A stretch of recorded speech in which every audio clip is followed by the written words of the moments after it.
സന്നിധാനത്ത് 18-ാം പടിക്ക് താഴെ ഭക്തർ ഉടയ്ക്കുന്ന തേങ്ങളുണ്ട്. നമുക്ക് പട്ടേന്ന് ഇങ്ങനെ ഉടച്ചുകൊണ്ടിരിക്കുകയായിരിക്കും. അപ്പോൾ അതിങ്ങനെ കൂന പോലെ വരും. അത് കൃത്യസമയത്ത് നീക്കം ചെയ്യുന്നുണ്ട്. അതിനുവേണ്ടി കുറച്ച് മനുഷ്യരുണ്ട്. അവരെക്കുറിച്ച് തലയിലൊരു ഹെൽമറ്റ്, പാഡിന് സമാനമാം വിധം ബാറ്റിംഗ് ബൂട്ട്, ബാറ്റിന് പകരം കയ്യിലൊരു ഷവ്വൽ. എന്തായാലും ഈ കാഴ്ച കാണുമ്പോൾ ഒരു ക്രിക്കറ്റ് കളിക്കാരെ അനുസ്മരിക്കും വിധമാണ് ഇവർ നിൽക്കുന്നത്. എന്നാൽ ഇവരുടെ നിൽപ്പതല്ല, 18-ാം പടിയിൽ ഉടയുന്ന തേങ്ങകൾ അത് ഇവർക്ക് പരിക്കേൽക്കാതെ വാരുന്നതിന് വേണ്ടിയിട്ടാണ് ഇവരിങ്ങനത്തെ ഈ സജ്ജീകരണങ്ങളൊക്കെ ഒരുക്കിയിരിക്കുന്നത്. എന്താണ് പേര്? അനീഷ്. സ്ഥലം കൊല്ലം കടയ്ക്കൽ. പേര് മധു. ഒരു ടാസ്ക് തന്നെ, എറിയും കാര്യങ്ങളൊക്കെ ഒരുപാട് കൊള്ളുന്നുണ്ട്. ബുദ്ധിമുട്ട് തന്നെയാണ്. നിങ്ങളെ കണ്ടു കഴിഞ്ഞാൽ ഇപ്പോൾ നമുക്ക് തോന്നുന്നത് ഈ ബൂട്ടുണ്ട്, അതുപോലെ തന്നെ ബാറ്റിന് പകരം ഷവ്വലുണ്ട്, ഇപ്പോൾ ഒരു ഹെൽമെറ്റും ഉണ്ട്. ക്രിക്കറ്റ് കളിക്കാരെ പോലെയാണ്. അവിടെ പോയി എങ്ങനെയാണ് പണിയെടുക്കണം? റിസ്ക് എന്ന് പറയുമ്പോഴത്തേക്ക് നമുക്ക് പിന്നെ സ്വാമിമാർ വരുന്ന സമയത്ത് നമുക്ക് വർക്കിങ് ചെയ്യാനൊക്കത്തില്ല.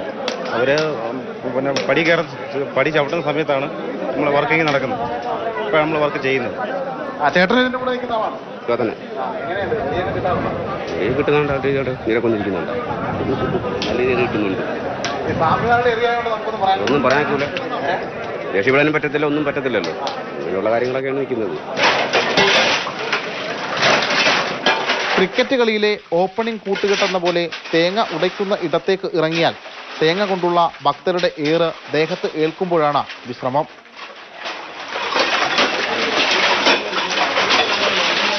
പിന്നാലെ അടുത്ത കൂട്ടരിറങ്ങും. ക്യൂ നിന്ന് വിഷമിച്ചു വരുമ്പോൾ എങ്ങനെയും പടി കയറാനുള്ള തത്രപ്പാടിൽ എറിയുന്ന ചില തേങ്ങകൾ നോ ബോളുകളാവും. അവ ഇങ്ങനെ അനാഥമായി കിടക്കും.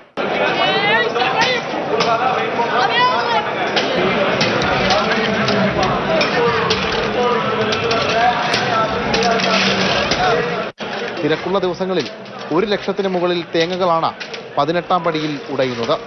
ഈ 18-ാം പടിക്ക് മുന്നിൽ ഉടയുന്ന ഓരോ നാളികേരത്തിലും ഓരോ പ്രാർത്ഥനകളുണ്ട്.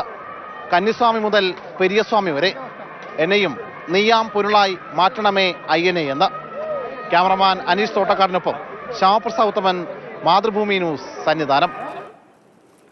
സന്നിധാനത്ത് നിന്ന് ശ്യാം നോക്കുമ്പോണ്ട്. ശ്യാം, അവരുടെ ഏറ്റവും റിസ്ക് ഉള്ള ഒരു ജോലി കൂടിയാണ്.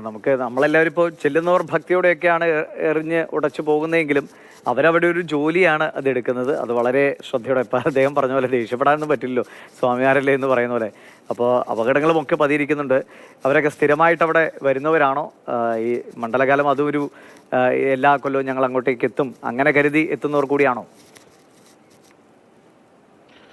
തീർച്ചയായിട്ടും ഇവർ ഈ മണ്ഡലകാല സമയത്ത് ഇവർ വരുന്നവരാണ്. അതായത് കേരളത്തിൻ്റെ വിവിധ ജില്ലകളിൽ നിന്നുള്ള ആളുകളാണ്. അവിടെ ആ ഘട്ടത്തിൽ 20-ലധികം പേരാണ് ഒരു ദിവസം ജോലി ചെയ്യുന്നത്. അതിങ്ങനെ ഷിഫ്റ്റ് അടിസ്ഥാനത്തിലാണ്. 20 പേര് 6 മണിക്കൂർ, അതിനുശേഷം അടുത്ത 20 പേര് 6 മണിക്കൂർ, അങ്ങനെ ഇവർ ജോലി ചെയ്യും. ഈ തിരക്കൊക്കെ വർദ്ധിക്കുമ്പോൾ നമുക്കറിയാം 18-ാം പടിയിൽ ഉടയുന്ന തേങ്ങകളുടെ എണ്ണം ഒരു ദിവസം 1 ലക്ഷത്തിലേറെയൊക്കെ എന്നാണ്. അപ്പോൾ ഈ 1 ലക്ഷത്തോളം തേങ്ങകൾ, അതിൽ പകുതിയിലേറെ തേങ്ങകൾ ഈ പറയുന്ന രീതിയിൽ പല ദിക്കിലേക്കും മറ്റുമൊക്കെ തെറിക്കുകയൊക്കെ ചെയ്യും. അങ്ങനെ അവിടെ നിന്ന് ഈ കൂന ഇവർ ഈ ഷവ്വലും ഈ ഹെൽമറ്റും ഒക്കെ വെച്ച് അത് വാരി യഥാസമയം വാരിക്കൊണ്ടിരിക്കും. ആ ഘട്ടത്തിൽ ചിലർക്ക് ഈ സ്വാമിമാരുടെ തേങ്ങ എറി കൊണ്ട് പരിക്കേൽക്കും. പക്ഷെ അപ്പോഴും ഒന്നും പറയാൻ പറ്റില്ല. അതുകൊണ്ട് തന്നെയാണ് മറ്റ് വലിയ പരിക്കുകളൊക്കെ ആയിരിക്കാൻ വേണ്ടിയിട്ടാണ് ഒരു ഹെൽമറ്റ്, അതുപോലെ തന്നെ ബൂട്ട്, ഇങ്ങനെയുള്ള കാര്യങ്ങളൊക്കെ അവർ അണിഞ്ഞ് ആ ജോലി എടുക്കുന്നത്. ഇത് അണ്ടർഗ്രൗണ്ടാണ്. ഈ 18-ാം പടിയിൽ ഉടയുന്ന തേങ്ങ ഇവർ അതിൻ്റെ താഴെ കൂടി ഷവ്വലിന് കുത്തി ഇറക്കി അവിടെ നിന്ന് കൊട്ടയ്ക്ക് നിറച്ച് അവിടെ നിന്ന് ഇവർ അണ്ടർഗ്രൗണ്ട് വഴി ചുമന്ന് തൊട്ടപ്പുറത്ത് ആ ഗോഡൗണിലേക്ക് കൊണ്ടുപോവുകയാണ്. അവിടെയാണ് ഇതിൻ്റെ മറ്റ് പ്രോസസ്സും കാര്യങ്ങളൊക്കെ നടക്കുന്നത്. പക്ഷേ ഇവിടെ ഈ ഇത്രയും സമയം പണിയെടുക്കുക എന്ന് പറയുന്നത് അതിത്തിരി പണിപ്പെട്ട കാര്യം തന്നെയാണ്. അതായത് പല ദിക്കിൽ നിന്നുള്ള ആളുകൾ, അതായത് 18-ാം പടിയിലേക്ക് കയറി പെട്ടെന്ന് കയറാനുള്ള ആ ഒരു തിരക്കാണ്. ആ തിരക്കിനിടയിൽ ഇവർ ജോലി ചെയ്യുമ്പോൾ പല ദിക്കിൽ നിന്ന് തേങ്ങ എറിഞ്ഞ് അവിടെ പൊട്ടിത്തെറിച്ച് ഈ പല 4 കോണുകളിലേക്കും തെറിക്കും. അങ്ങനെ ഇവരുടെ മേത്തേക്ക് കൊള്ളാറുണ്ട്. അത് പരിക്കുകളൊക്കെ അവർ കാണിക്കുന്നൊക്കെയുണ്ട്. അങ്ങനെ ഏറെ റിസ്ക് പിടിച്ച ഒരു ജോലി കൂടിയാണ്. പക്ഷേ ആ ഒരു സുരക്ഷിതത്വമൊക്കെ പാലിച്ചുകൊണ്ട് അവർ മുന്നോട്ട് പോകട്ടെ.